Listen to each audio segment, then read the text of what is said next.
Hello दोस्तों, मैं शिवम कुमार अपने YouTube channel SV coaching classes में आपका हार्दिक स्वागत एवं अभिनंदन करता हूं।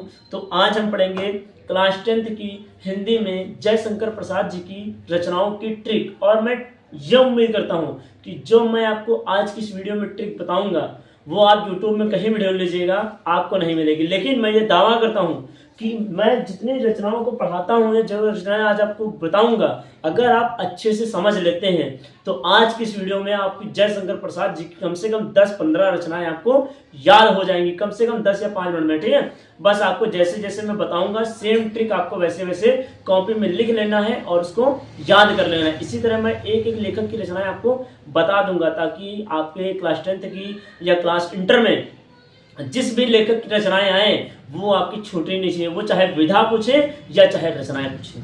आपको बस जैसे मैं बताता हूं आपको वैसे वैसे मेरी वीडियो को लास्ट तक देखना है और अपनी कॉपी में रचनाओं को नोट करना है। ठीक है, तो चलिए बिना देर करते हुए हम शुरू करते हैं और देख लेते हैं। सबसे पहले आपको यह पता होना चाहिए कि जयशंकर प्रसाद जी का जन्म कब हुआ था।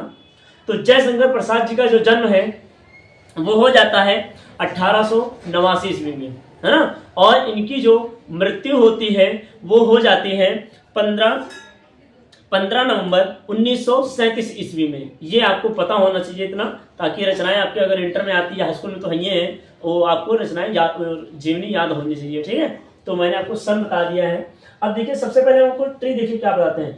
तो मान लीजिए मैंने यहाँ पर किसी एक सज्जन व्यक्ति को बना दिया है और ये है कौन, जयशंकर प्रसाद जी। मान लीजिए मैंने जयशंकर प्रसाद जी को बना दिया।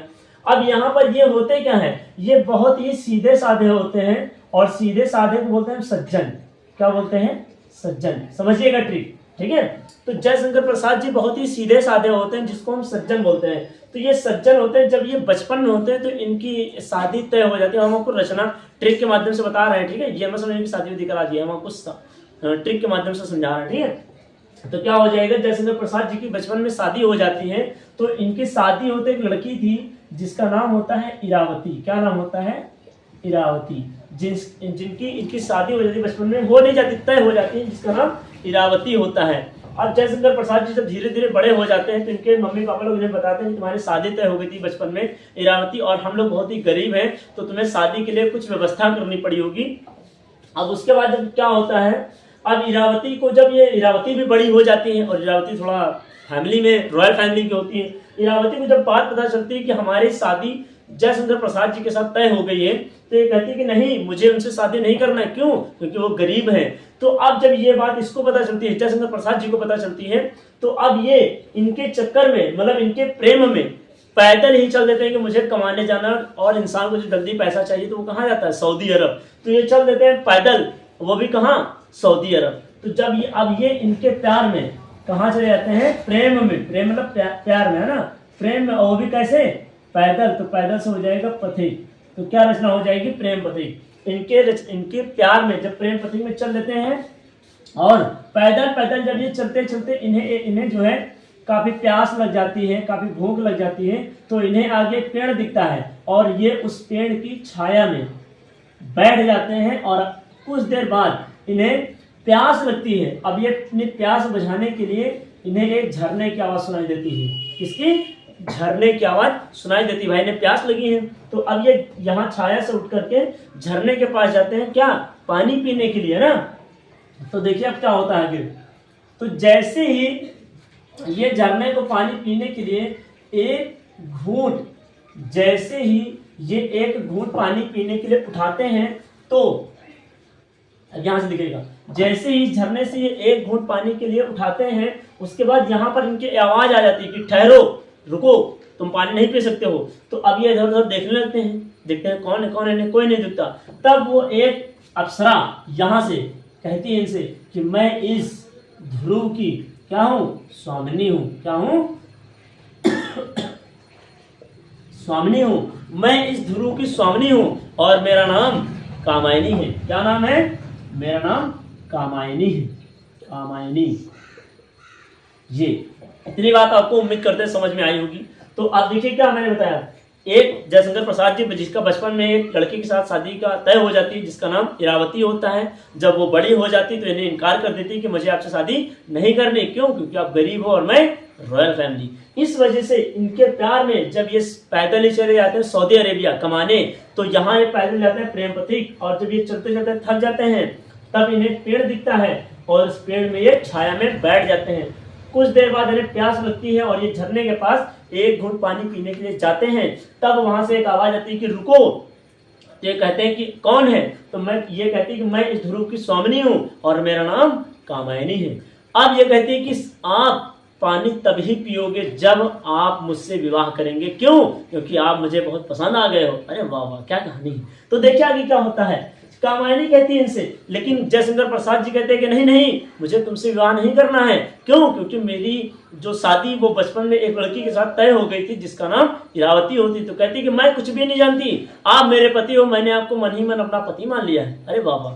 तो आगे क्या होता है देखिए। अब ये कहती कि मैं पानी आपको तब तक नहीं पीने दूंगी जब तक कि आप मुझसे विवाह नहीं कर लेते हैं। तो जयशंकर प्रसाद जी को जीना है जीवन में, तो कहते हैं ठीक है, मैं तुमसे विवाह करने के लिए तैयार हूँ, कम से कम मुझे पानी तो दे दो। तो कहते हैं नहीं, पहले आप मुझसे विवाह करो। तो अब उसके बाद जब ये 7 जन्म का, कहते नहीं 7 जन्म आप मेरे साथ रहोगे, तो अब ये 7 जन्म रहने के लिए एक यज्ञ कराती है। कौन? ध्रुव स्वामिनी, जिसको कहते हैं जनमेजय का नाग यज्ञ। तो यहाँ देखिए होता है जनमेजय का नाग यज्ञ होता है। जनमेजय का नाग यज्ञ होता है। अब यहाँ से कहानी देखिए इंटरेस्टिंग आ गई। अब देखिए यहाँ कहानी क्या होती है। ये है ध्रुव स्वामिनी, सॉरी कामायनी जो है जयशंकर प्रसाद जी को चाहती हैं, प्रेम विवाह करना चाहती हैं, और जो आकाश द्वीप के देवता हैं कौन? इंद्रदेव, वो कामायनी से विवाह करना चाहते हैं। तो देखिए अब यहीं पर ये गाना गाएंगे और इंद्र जी क्या गाएंगे? तो प्यार है किसी और का, तुझे चाहता कोई और है। ये गाना गाते हैं कौन? इंद्र जी। तो देखिए क्या है, अब यहाँ पर ये सब जो विवाह हो रहा है, जो यज्ञ हो रहा है, ये कौन देख रहा है? आकाश द्वीप के देवता कौन? इंद्र जी। क्या देखते हैं? इंद्र जी, है ना। अब जब इंद्र जी देखते हैं तो इंद्र जी अपने 2 गुप्तचर भेजते हैं। कहां से? उसी आकाश से अपने 2 गुप्तचर भेजते हैं। 2 गुप्तचर भेजते हैं। किसको किसको? एक हो गए स्कंदगुप्त और दूसरे हो गए चंद्रगुप्त। यहां से हो गए चंद्रगुप्त, 2 हो गए। अब जब ये चंद्रगुप्त और स्कंदगुप्त जब वहां पर शादी में एंट्री करने की कोशिश करते हैं तो कामायनी भी कम नहीं है। कामायनी जेंट्सों को नॉट अलाउ करती, मतलब इन गुप्तचरों को अंदर आने नहीं देती है। तो ये अपनी एक जासूस भेजते हैं, एक महिला गुप्तचर को भेजते हैं, और उस महिला गुप्तचर का नाम क्या होता है? यहाँ से ये उसका नाम होता है राजश्री। क्या नाम होता है? राजश्री नहीं, राजश्री। क्या नाम होता है? राजश्री। तो स्कंदगुप्त, चंद्रगुप्त, राजश्री, ये इनके गुप्तचर हो गए। तो अब जब इसको भी नहीं अलाउ हुआ, मतलब इसको भी इसने भी कुछ नहीं पाया, तो इंद्र जी ने अपना एक वहां से जाल भेज दिया। क्या फेंका? जाल। और उस जाल में इन्होंने इतनी तेज वहां पर आंधी चलाई कि जिसमें आंधी की क्या आ गई? लहरें आ गई। अब जब आंधी की लहरें आ गई तो इस आंधी में बेचारे जयशंकर प्रसाद जी और कामायनी तो नहीं फंसी, लेकिन उसमें फंस कौन गया? एक तितली फंस गई। कौन फंस गई है? तितली, जिससे उसका निकल गया कंकाल।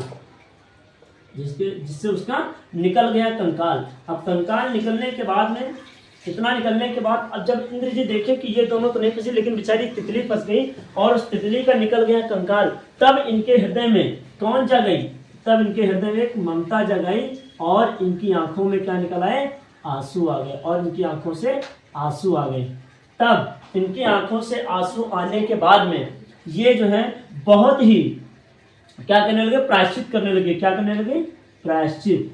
तो ये इनको हो गया प्रायश्चित। यहां से देखिए, तो ये इनकी रचना में क्या होंगे? प्रायश्चित। अब ये प्रायश्चित करने के बाद में, अब जब ये खुद स्वयं आते हैं और कामायनी से कहते हैं कि मुझे माफ कर दो, मैं तुम्हारी जान लेना चाहता था क्योंकि तुम मुझे बहुत पसंद थी।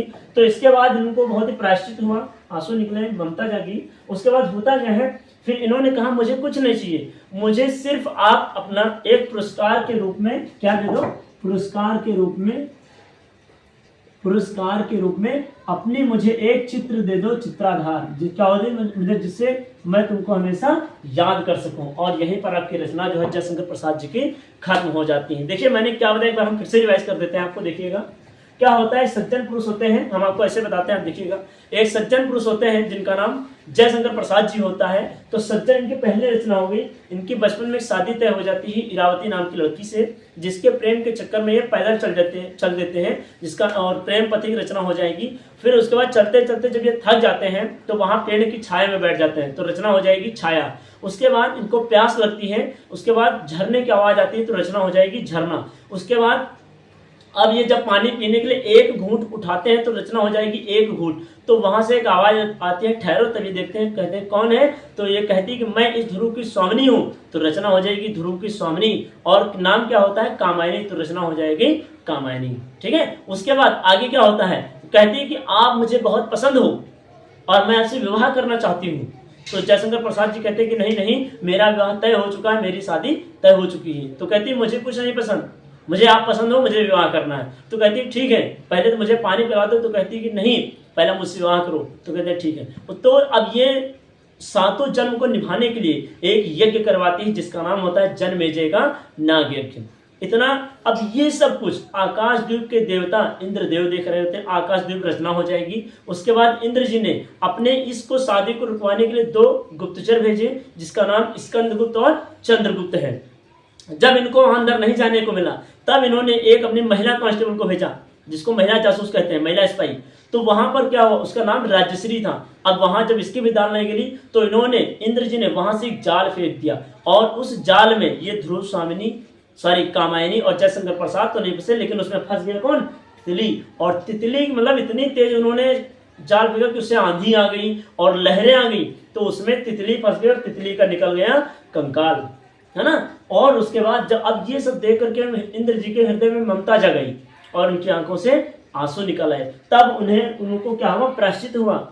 और उन्होंने फिर जब वो स्वयं आए तो उन्होंने कामायनी से कहा कि मुझे माफ कर दो, मैं तुमको मारना चाहता था क्योंकि तुम मुझे पसंद थी और मैं ये नहीं चाहता कि तुम्हारा विवाह किसी और से हो मेरे अलावा। उसके बाद होता क्या है, तो कहते हैं मुझे कुछ नहीं चाहिए, मुझे पुरस्कार के रूप में सिर्फ अपनी एक तुम चित्र दे दो, अपनी एक छाया दे दो। तो क्या दे दिए, चित्राधार हो जाएगा, किसके रूप में, पुरस्कार के रूप में। तो ये हो गई आपकी जयशंकर प्रसाद जी की रचनाएं, है ना।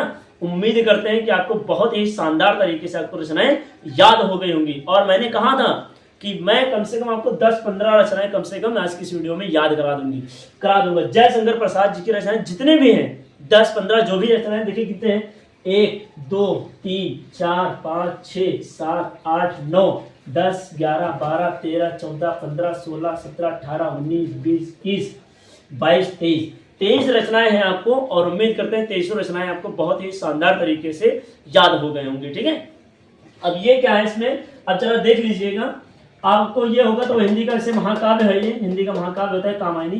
तो ये जो है चंद्रगुप्त, स्कंदगुप्त, जनमेजय का नाग यज्ञ, है ना, ये हो जाएंगे आपके नाटक। उसके बाद तितली, कंकाल और इरावती हो जाएंगे उपन्यास। लिख लीजिएगा, तितली, कंकाल और इरावती। क्यों, क्योंकि ये तीनों अधूरे रह गए हैं, मतलब इनको कच्ची मौत दे दी गई है। तितली, कंकाल और इरावती ये हो जाएंगे आपकी उपन्यास, याद रहेगा। उसके बाद छाया हो गई, झरना हो गई, है ना, ये सब कहानियां हैं। एक घूट, ध्रुव स्वामिनी, है ना, जनमेजय का नाम यज्ञ, चंद्रगुप्त, स्कंदगुप्त, है ना, ये राजश्री, ये सब क्या है आपके, ये सब है आपके नाटक।